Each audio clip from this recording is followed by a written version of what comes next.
근데 이제 여기서 조금 전에 그 말씀하셨죠. 이게 성향마다 공격적인 투자자가 있고 좀 방어적인 투자자가 있다라고 하는데, 근데 여기서 이걸 아셔야 됩니다. 대부분의 투자자들은 본인이 공격적인 투자를 할 수 있다고 착각하는데 못하는 경우가 대부분입니다.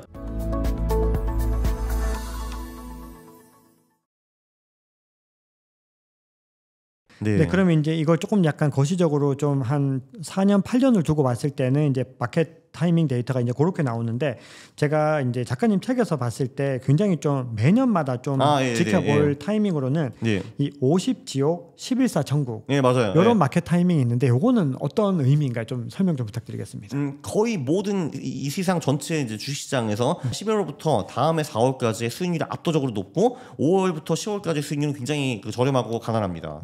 그래서 저 같은 경우는 무조건 11월, 4월에 주식 비중을 많이 높이고 5월, 10월에는 낮추고요. 거기서 조금 더 세부적으로 들어보면은 5월, 10월 중에서 코스피 같은 경우, 그리고 미국 시장 같은 경우는 7월이 좀 괜찮은 편이고요. 그 6개월 중에서. 그리고 이제 11월, 4월 중에서는 2월이 좀 약한 편입니다. 그거 말고는 11월, 4월이 굉장히 강하고 5월, 10월은 약하다라고 볼 수 있고요. 코스닥에서 특히 굉장히 뚜렷이 드러납니다. 코스닥은 11월, 4월이 정말 굉장히 강하고 5월, 10월은 굉장히 약합니다. 아주 약해요. 와, 이게 암호화폐 시장도 8월, 9월이 되게 좀 장이 안 좋다라는 게 설이 있고 실제로 데이터로도 그게 나오고 있는데, 이번에도 이 8월 달에 굉장히 좋지 않게 또 장이 월간 마감이 됐거든요. 맞아요.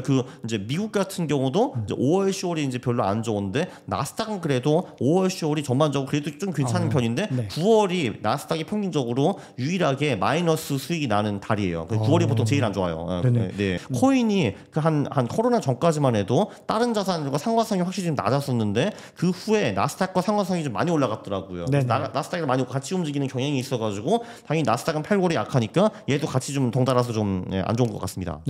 자, 그러다가 이제 나스닥이랑 올해 초에 실리콘밸리 뱅크 사태 이후에 이제 디커플링 좀 많이 심해지면서 따로 움직였는데, 최근에는 또 다시 나스닥이랑 좀 비슷한 움직임을 또 보이긴 하더라고요. 왜냐하면 이게 아무래도 이건 이제 퀀트적인 해석은 아닐 수 있는데 어떤 거시경제적인 그런 부분들이 또 많이 작용을 하는 것 같다라는 생각들을 해봤습니다. 자, 그러면 또 이제 제가 질문을 좀 이어가 보겠습니다. 자, 그러면 이 50지옥 시기에는 어떻게 해야 하는가에 대한 질문을 좀 드리려고 하는데, 제가 이제 작가님 이렇게 보면은 50지옥 이 구간에서는 진짜 좀 오히려 더 편안해 보이신다라는 생각을 많이 가집니다. 뭔가 이렇게 더 여행도 많이 다니시는 것 같고, 제가 그냥 느끼면 약간 그런 느낌이 드는데, 저는 그냥 시즌을 가리지 않고 놀러 다닙니다.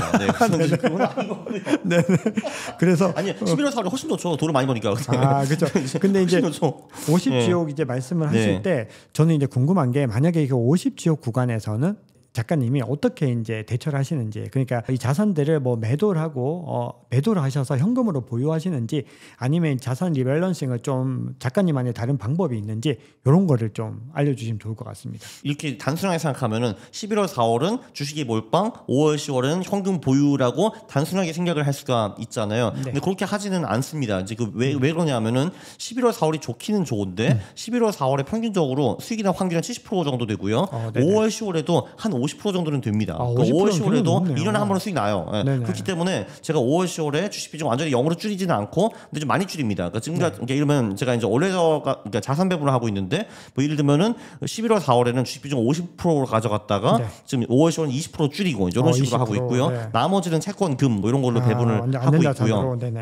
그리고 이제 5월, 10월에 이제 할 수 있는 전략들이 이제 뭐가 있냐면은, 특히 이제 그 일정 지수가 안 좋은 달들이 몇 개가 있거든요. 거기는 아예 공매도로 하는 방법도 있어요. 그래서 제가 어제 새벽 3시에 들어가가지고 PSQ를 샀어요. PSQ는 나스닥을 공매도하는 그 ETF거든요. 이제 물론 나스닥 오르면 제가 이제 엄청 비웃음을 받겠지만, 어쨌든 그걸로 한두 달 정도 가져가다가 이제 팔 생각이고요.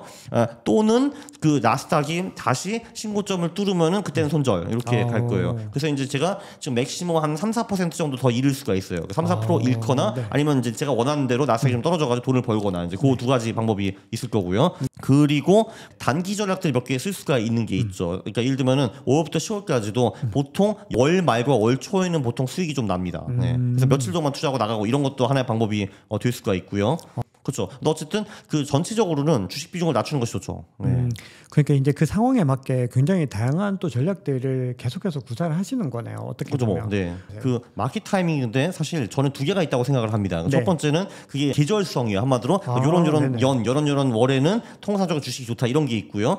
이것도 한 뭐 70% 정도 맞는 것 같아요. 제가 보기에는. 네. 그러니까 제 경험상 그러니까 주식시장이나 이제 금융시장에 뭐 큰 사건이 없으면은 계절성이 대체로 많이 맞는 편이고요. 네. 근데 큰 사건이 있으면 당연히 큰 사건이 그렇죠. 계절성보다 앞서갑니다. 뭐 예를 들어 이런 거죠. 2020년 초반에 코로나가 터졌어요. 근데 갑자기 와가지고 잠깐 지금 5월이 아직 안 됐으니까 주식도 떨어지지 마 이렇게 하면 주식이 안 떨어지는 그거 아니잖아요. 근데 그렇죠. 당연히 코로나 슈퍼 이벤트가 오면은 1월이건 2월이건 3월이건 그냥 후학 하면서 떨어지는 거죠. 당연히. 근데 이벤트가 강력한 게 있으면은 계절성보다 당연히 먼저입니다. 근데 그렇지 작년에는 이벤트들이 많았어요. 작년에는 뭐 인플레이션이 갑자기 끊임없이 올라갔고 그렇죠. 전쟁도 터졌고 했는데 올해 같은 경우도 평화로웠나? 어쨌든 별일이 없었잖아요. 사실 올해는 그러니까 엄청 빅 이벤트가 없었잖아요. 올해는. 네, 작년에 비하면 뭐 은행 파산 위기 이런 것들이 있긴 했는데 작년에 비하면 그거 되게 귀여웠잖아요. 사실 뭐 이제 그쵸, 한 이틀 정도 무난하게. 하다가 정부가 막아줄게 또 끝났잖아요. 그걸로 그쵸, 근데 그쵸. 그러니까 사실 올해는 그러니까 이벤트라고 할 수 있는 이벤트가 없었으니까 그냥 되게 노멀한 장이기 때문에 계절성이 그래, 굉장히 잘 맞았어요. 올해 같은 경우는. 네네. 근데 예를 들면 20년에는 당연히 안 맞았죠.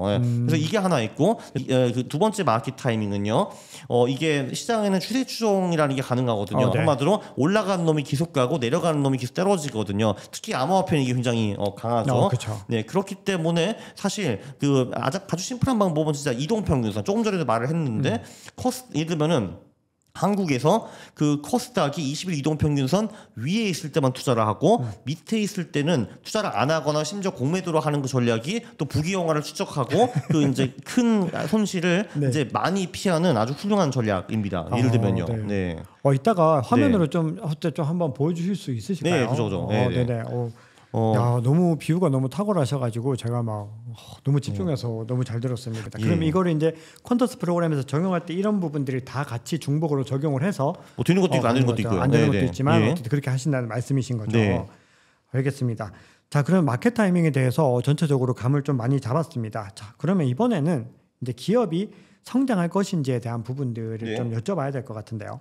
크게 기업 성장 지표 데이터와 가치 지표 데이터가 있다고 말씀을 주셨는데 예. 제가 요거를 조금 자세하게 말씀을 주시면 좋을 것 같습니다. 사실 그 가치 지표 데이터 중에서는 가장 보편적인 게 퍼라는 지표가 있고요. 그렇죠. 그러니까 그 시가총액을 순이익으로 나누는 지표가 있고, 네. 요거 괜찮은 편이고, 그리고 제가 조금 전에 책 보다 왔는데 그 암호화폐도 PSR가 존재하더라고. PSR 그게 네, 이제 맞습니다. 그 네. 시가총액 나누기 매출액 지표이고요. 네. 요것도 저희가 많이 쓰고 있고요. 그리고 뭐 PBR 이런 게 사실 두 번째로 유명하죠. 그러니까 그렇죠. 그 시가총액 나누기 순자산 요것도 많이 쓰이고요.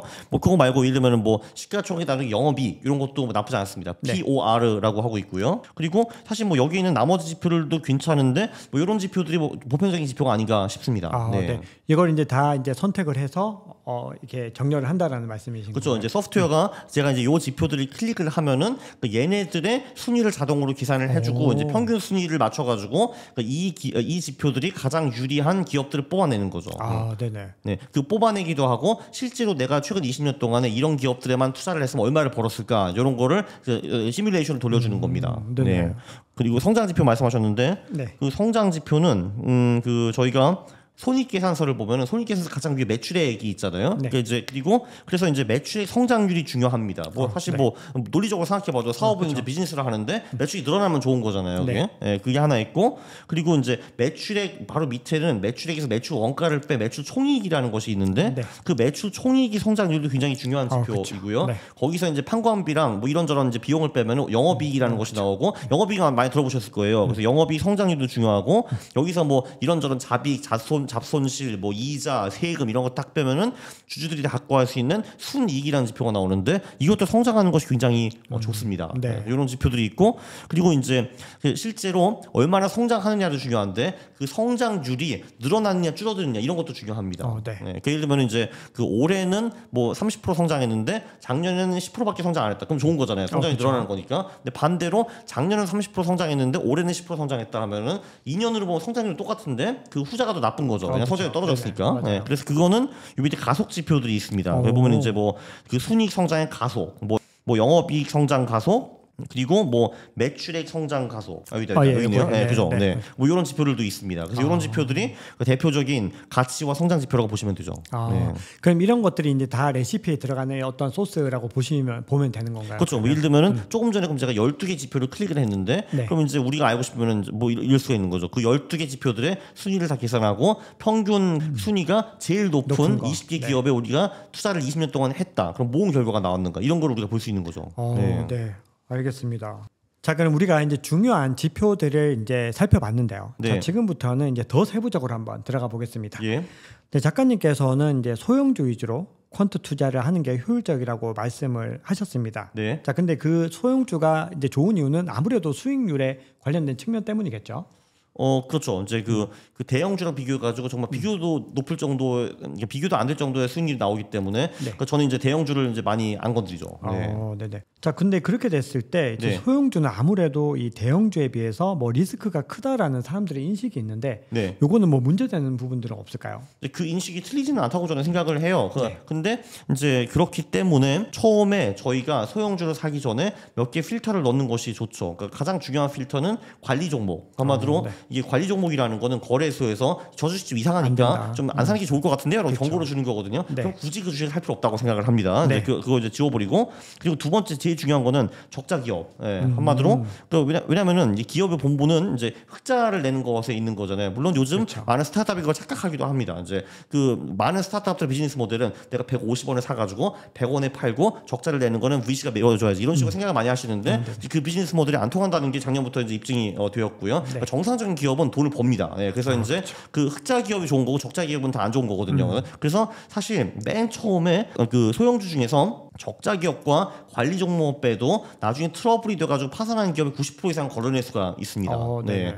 그리고 이제 그것도 안심이 안 된다라고 하면은 뭐 부채 비율이라는 필터 같은 것도 있습니다. 네. 그러니까 뭐 예를 들면 이거를 뭐 보수적으로 100%로 입력을 한다라고 네. 하면은 그럼 이제 그 전체 자산의 50% 미만으로 이제 부채가 형성이 되었다는 거니까 네. 이런 기업도 웬만하면 망할 수가 없습니다. 그렇죠. 왜냐면 이게 그 한국이 IMF를 겪었기 때문에 트라우마가 있고 그건 다 알겠는데 그 중소형주라는 거는 중소기업이라고 보기가 좀 어렵습니다. 왜냐면은 그 한국에서 웬만한 중소형주도 시가총액 500억 원이 넘어가거든요. 네. 매출액도 그 정도 되는 기업이 많고요. 그래서 사실 거의 다 중견 기업입니다. 물론 삼성전자 이코프로 비해서는 더 작은 기업들은 많은데 이게 지금 옆집 아저씨 구멍가게가 아니거든요. 이게 다 이제 중견 기업들이고, 네. 근데 그 중견 기업이 관리 종목도 아니고 적자도 안 내고 부채도 적어. 그럼 사실 망할 수 있는 방법이 별로 없습니다. 얘네들이. 네. 그렇게 보시면 될 것 같아요. 네네. 네. 근데 말씀하신 대로 이 중소형 중에서 이상한 기업도 많이 있습니다. 정말 적자가 스트룩하게 나고 있고 꼴딱꼴딱 망하기 직전인 그 기업들도 있고 실제로 상장 폐지 당하는 기업들도 많이 있거든요. 근데 요 필터 몇 개만 넣어도 사실 90% 이상 피해갑니다. 피할 수 있다. 네. 자, 그러면 이 소형주는 대부분 이제 한국 주식의 소형주들을 의미하시는 거죠. 근데 사실 미국 같은 경우도 그 소형주가 수익이 상당히 높습니다. 그럼 이제 네. 미국 주식을 투자할 수 있는 방법도 있는 건가요? 퀀터스로? 네, 그렇죠. 지금 여기 한국, 미국이 되고 있고요. 계속 네. 딴 나라들을 추가해서 넣을 겁니다. 네. 계속해서 업그레이드를 하신다는 말씀이시죠. 네, 그리고 지금 이제 아마 한국 서비스로는 그냥 한국, 미국으로 제한할 것 같은데 네. 글로벌 서비스로 넘어가면은 뭐 EU라든지 일본이라든지 한마디로 고객들이 올만한 곳에 이제 국가의 데이터를 추가를 할 겁니다. 이미 데이터는 저희가 다 사놨어요 이미. 그래서 네. 이제 그거를 이제 이 엔진도 있기 때문에 데이터를 붙여가지고 이제 딴 나라 거를 집어넣으면 되는 거죠. 네. 자, 그럼 이제 이렇게 됐을 때 전체적인 자산 배분은 이제 어떻게 하시는지 궁금합니다. 지금 아까 전에 이제 굉장히 장이 좋지 않은 그 50지역 구간에서는 주식의 비중을 많이 낮춘다고 말씀을 하셨는데, 네. 자, 그렇게 되면 뭐 우리가 일반적으로 주식, 채권, 원자재, 금 뭐 여러 가지 자산이 있을 텐데 네. 이 자산 배분을 평소에 어떻게 하시는지 궁금합니다. 지금 제가 여기서 자동 매매를 하는 전략이 요 전략이거든요. 네. 한국형 올레더 네네. 주식 비중 퀀트 이렇게 되어 있는데 네. 하긴 뭐 어차피 이거 오늘 밤에 제가 이제 이 채널에서 공개를 하니까 지금 여기에 2억 8천 정도가 들어가 있거든요. 2억 8천 정도가 들어가 있는데 이제 보시면은 여기서 지금 가장 큰 비중이 뭐 이런 게 있어요. 코덱스 국고채 30년 액티브 이런 게 있거든요. 네. 여기 이제 한국 그 장기채 ETF인데 네. 이게 지금 9천이니까 중에 30% 정도 들어갔다고 보시면 되고요. 네. 그리고 미국 그 채권 타이거 미국채 10년 선분인가 여기도 30% 정도 들어가 있고요. 네. 그 30 합쳐서 60이고 60%. 그리고 이제 미국 S&P 500 요게 이제 그 미국 주식 주식이니까 여기에 이제 10%가 들어가 있고 제가 잘못 말했네요. 그 채권에는 각각 32.5%가 들어가 있습니다. 32.5%. 네, 그래서 65%가 되어 있고 네. 그리고 이제 미국 S&P 500 여기에 10%가 들어가 있고 그리고 KNX 금 현물 여기가 이게 한 15% 정도이고요. 네, 그리고 나머지 10%가 한국 주식인데 그게 이제 20개 소형주에 이렇게 분산 투자가 되어 있습니다. 네. 그러니까 이렇게 하는 이유는 주식 비중 20% 너무 낮잖아 하실 텐데 일부러 낮춘 겁니다. 5월, 10월이니까. 5월, 10월에 주식으로 큰 재미를 보기가 어렵고 네. 실제로 올해 5월, 10월에 큰 재미를 보지 못했습니다. 지금 보면요. 장이 피실거리고 있으니까요. 네. 근데 이렇게 한 이유가 있는 게 이게 지금 이제 한국 절반, 미국 절반이라는 걸 알 수가 있어요. 네. 이게 왜 이렇게 하냐면은 그러니까 미국에 투자를 한다는 거는 그냥 물론 미국 주식과 채권에 분산 투자하는 것도 있지만 달러화에도 같이 들어간다라는 의미도 있습니다. 그러니까 왜냐면은 이게 기본적으로 그 한국이나 글로벌 경제가 안 좋으면은 주식이 꼬꾸라지고 그 대신에 원화도 같이 꼬꾸라져가지고 달러화가 상승하는 거를 아마 자주 보셨을 겁니다. 네네. IMF 때도 그랬고 금융위기 때도 그랬고 요번에 그 인플레이션 때문에 2022년 뭐 요 때도 지금도 계속 그랬고요. 킹달러라고 하죠. 네. 맞아요. 그래서 그때 킹달러라는 말도 나왔고 네. 그래서 그때 이제 그 환율이 1,100 언저리에서 1,450까지 한 걸로 제가 기억을 하는데 그래서 이런 분들이 작년에 많으셨습니다. 분명히 주식 완전 개망했는데 근데 내 미국 포트를 건재하네 이런 경우가 굉장히 많았거든요. 네. 왜냐하면은 그 달러가 20-30% 올라갔기 때문에 그쵸. 그 주식의 손실을 많이 막아줬다. 그래서 한국과 미국의 분산 투자하는 거는 이렇게 달러 자산도 보유해가지고 우리의 주식의 충격을 완화하는 효과도 있습니다. 네. 되게 중요하네요. 네, 그죠. 그러면 이렇게 보면은 계속해서 이 퀀트 투자의 어떤 포트폴리오들을 리밸런싱을 계속해서 주기적으로 계속 해야 되는데 네. 이 리밸런싱의 주기를 어느 정도로 가져가야 되나요? 자동 매매를 하면은 월간 정도는 나쁘지가 않은데 5월 한 번이요? 네, 근데 그 자동 매매를 못 하시는 분들, 그 손으로 매매를 하신 분들은 월간에 한 번 하는 건 굉장히 귀찮거든요. 그렇죠, 네, 그래서 그러면 이제 분기나 반기, 그러니까 반기 같은 경우는 진짜 아주 심플하게 10월 말에 들어가고 4월 말에 팔고 4월 말에 대체하는 거, 요거가 좋은 방법이죠. 그리고 이제 리밸런싱을 하는 이유는 이제 뭐냐 하면은 이게 왜 우리가 그 말 했잖아요. 그러니까 2,000명의 학생이 있는데 그 소위 평균 수준을 매겨가지고 전교 1위부터 20등을 산다라고 했는데 근데 학교에서도 그 3년 동안에 시험 딱 한 번 보고 그 순위가 영원히 유지가 되는 게 아니잖아요. 근데 그렇죠. 시험을 다시 보잖아요. 뭐 네. 중간고사 있고 기말고사 있고 하는데 기말고사에서는 그 1위부터 20위가 다른 놈들이 있고 아니에요. 근데 네. 걔네들도 교체를 해야 되는 거죠. 네, 그 똑같은 그 개념이라고 보시면 될 것 같아요. 자, 근데 이렇게 했을 때 네. 이제 여러 가지 이제 리밸런싱도 해야 되고 네. 마켓 타이밍 데이터, 뭐 기업 지표 데이터들을 다 믹스를 했는데 네. 그럼 우리 이제 초보 투자자들일 수도 있고 일반적인 퀀트 투자자들은 이 수익률을 갖다가 어느 정도로 보통 잡는지 이거를 이제 작가님 기준으로 한번 설명을 해주시면 어떨까 싶은데요.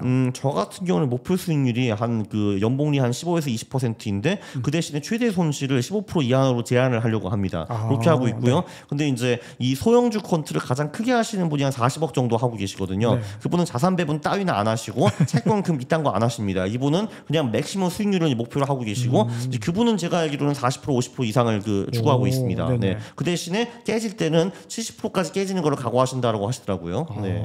네. 그러니까 한마디로 그분은 하이 리스크 하이 리턴이고 저는 이제 좀 그 중리스크라고 이제 보시면 될 것 같아요. 네. 그러면 결국은 이제 투자는 균형감이 좀 중요한 건데 네. 역시 투자자들마다 이제 방향성의 차이가 다 있는 거죠. 누군가는 되게 공격적인 투자를 원하시고 누군가는 안전한 투자를 원하실 텐데 자, 그 차이를 두는 이 레시피에서 그럼 가장 결정적인 차이는 어디에 있다고 봐야 되나요? 결정적인 차이는요. 그 자산 배분을 하느냐 안 하느냐의 차이가 큰 것 같아요. 이게 이제 그 자산 배분을 한다는 거는 주식뿐만 아니라 주식보다 상대적으로 기대 수익률이 떨어지는 채권이나 금이나 달러도 같이 투자한다라는 거거든요. 그럼 멍청하게 왜 기대 수익이 떨어지는 자산을 하느냐 하는데 걔네들이 있으면은 주식이 안 될 때, 그러니까 주식이 그쵸. 하락할 때 그 충격파를 걔네들이 완화를 해주는 거거든요. 네, 근데 이제 예를 들면은 그 공격적인 투자자분은 보통 때는 돈을 신나게 잘 버시는데 주식 시장이 안 좋을 때는 그 충격파를 다 얻어 맞는다고 이제 보시면 될 것 같습니다. 네. 근데 이제 여기서 조금 전에 그 말씀하셨죠. 이게 성향마다 공격적인 투자자가 있고 좀 방어적인 투자자가 있다라고 하는데. 근데 여기서 이걸 아셔야 됩니다. 대부분의 투자자들은 본인이 공격적인 투자를 할 수 있다고 착각하는데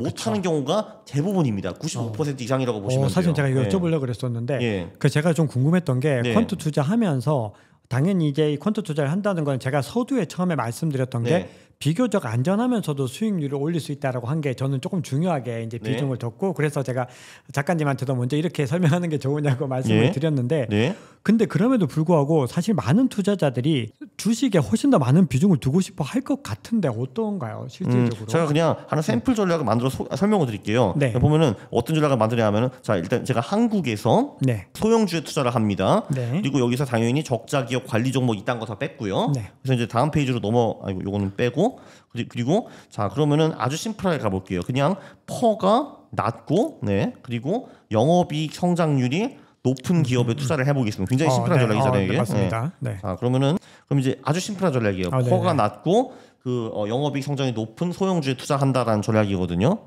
그럼 그거를 우리가 1,000만 원을 가지고 투자를 한다고 치고 뭐 거래수를 뭐 0.5% 정도 넣어보고 그리고 이제 분기 리밸런싱 정도로 한번 가보겠습니다. 진짜 네. 심플한 전략이거든요. 이게. 해가지고 자 그럼 이제 돌리면은 이제 이 전략으로 우리가 이제 20년 동안 얼마를 벌 수 있었는가 이제 이런 게 이제 나오거든요. 네. 이제 여기서 이제 그 공격적과 이제 안정적 투자자 얘기를 좀 할 수가 있습니다. 네, 그래서 그러니까 얘가 이제 돌아가지고 이런 식으로 투자했으면 20년 동안 얼마 벌었을까 뭐 계산을 지금 하고 있는 거예요. 얘가. 네. 와 이거 근데 진짜 흥미롭네요. 그러니까 한번 저도 집에 가서 꼭 한번 돌려봐야 될 것 같아요. 이거 재밌어요. 이거는 재밌습니다 이거. 이거 그냥 계속 습관적으로 하게 될 것 같아요. 그죠. 계속 넣어보고 바꿔보고 막 이걸 할 것 네. 같아요. 계속. 그러면은 결과가 이렇게 나왔는데 자 그러면 이렇게 하면은 우리가 자그마치 연봉이 55%를 벌 수가 있었습니다. 네. 참고로 그 40억 하시는 분의 전략은 요거보다는 당연히 조금 더 나아요. 그렇죠. 이거보다는 좀 나은데. 근데 연봉이 55%라는 게 개념이 없으시는 분이 많은데 그러면은 원금이 7,247배가 된다라는 말입니다. 그러니까 1,000만 원에 10억이 되는 거예요 이게. 네. 그러면은 이거 말했죠. 야, 나 당장 이거 할래 하실 거거든요.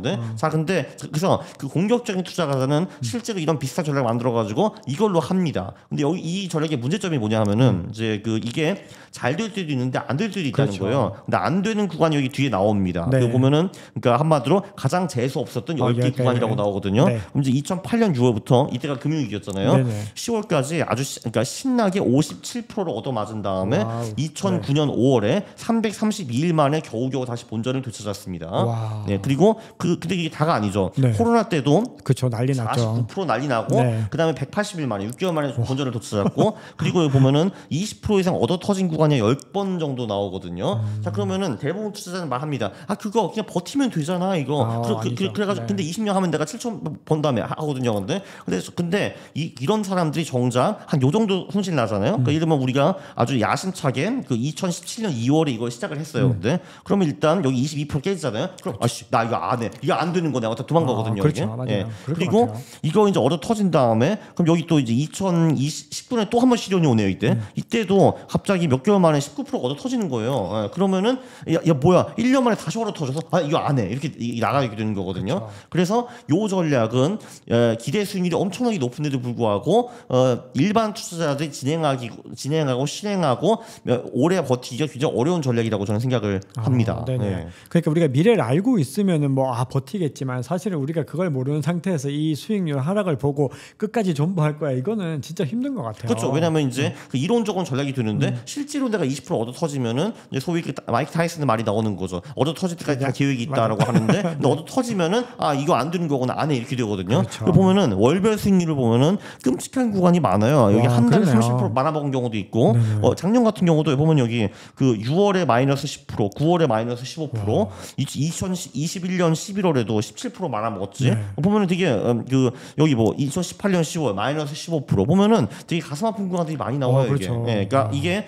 장기적으로는 이렇게 올라가는 전략인데 단기적으로는 재미없는 구간이 상당히 많이 나온다. 여기 보면 2008년은 여기 보면은 이제 한 7월부터 11월까지 정말 처참하게 얼어 터지거든요. 여기 보면 여기 마이너스 2, 마이너스 13, 마이너스 8, 마이너스 31, 마이너스 0.2까지 여기까지. 예. 저 정도면 진짜 좌절감이 장난 아닌 것 같아요. 5개월, 6개월 동안에 반토막 난다고 생각을 해봐요. 근데 이제 그 안타깝게 사람들은 그냥 연봉이 수익만 보고 와 이거 하자라고 들어가는 거고 제가 조금 전에 보여드린 이런 월별 수익이라든지 뭐 그 10대 뭐 최악의 수익 이런 거 안 보고 하거든요. 그리고 얻어 터지면 저를 욕해요. 그러니까 왜 이런 걸 왜안 돼 이런 짓 하면서요. 그죠. 네네. 예. 야 임마 돌려봤잖아 여기 나오잖아. 그 1년에 한번 20% 얻어 터지는 게 그게 노멀이라는 거. 그러니까 사람들이 원래 수익률이 잘 나오면 본인이 좀 잘한 거고 그죠. 수익률이 안 나오면은 잘못 알려준 거다. 약간 이런 것들이 그런 네. 심리가 있는 것 같아요. 어째서. 그리고 여기 제가 말씀드린 2003년 이때 지수보다 수익률이 안 좋았고 17년 이게 삼성전자고 23년 이코프로 요 세 장. 정확하게 딱 나오는 그러니까 거군요. 요 세 개의 장이 이제 그 이 소형주 퀀트가 분리했고 이제 나머지 17년은 이제 보면 예를 들면 뭐 다른 데는 압도하는 해도 많이 있죠. 여기 우리 주가 지수를 압도하는 해가 17번이고 그 3번이 잘 안 되는데 보통 또 이 3번의 사람들이 많이 그만두셨더라고요. 그렇죠. 보통 왜냐면은 그렇죠. 이때가 포모가 가장 강해요. 왜냐면은 주가 지수가 막 30% 여기 보면 2017년에 20% 올랐는데 나는 마이너스 11% 올랐다. 얼마나 짜증나겠어요, 이거 사실은. 그렇죠. 맞아요. 상대적 박탈감이 훨씬 더 당연하죠. 힘든 것 같아요. 그리고 근데 이 사람이 예를 들면은 2011년에 시작을 했다. 그래서 6년 동안 신나게 벌었어요. 그러면 2017년 참을 수 있을 거예요. 그러면 뭐 그럴 수 있지 뭐 하는 건데. 그렇죠. 근데 내가 공교롭게 2017년에 시작한 사람이에요. 그럼 당연히 이제 그렇죠. 이거 쓰레기다 하고 나가니까. 나랑은 안 맞는 것 같아. 그죠. 나랑은 안 맞는 거야. 맞아. 그죠. 너무 이렇게 데이터로 보니까 확실히 이게 너무 명확하게 딱 보이니까 그죠. 이게 어떤 상황인지가 너무 진짜 선명해지는 것 같습니다. 그렇죠. 왜냐면은 그 내가 타임머신을 타고 가가지고 이때 들어가서 어떻게 생각을 했을까 그게 한번 돌려보면 그게 나오거든요. 그렇죠. 그게. 네. 근데 현실에서는 또 그렇지 않다라는 것이 실제 그죠. 겪으면은 상황은 다르다. 아까 그죠. 타이슨 비유가 진짜 너무 좋았던 것 그렇습니다. 같습니다. 이제 얼어 터지기 전에 다 교육이 있습니다. 네.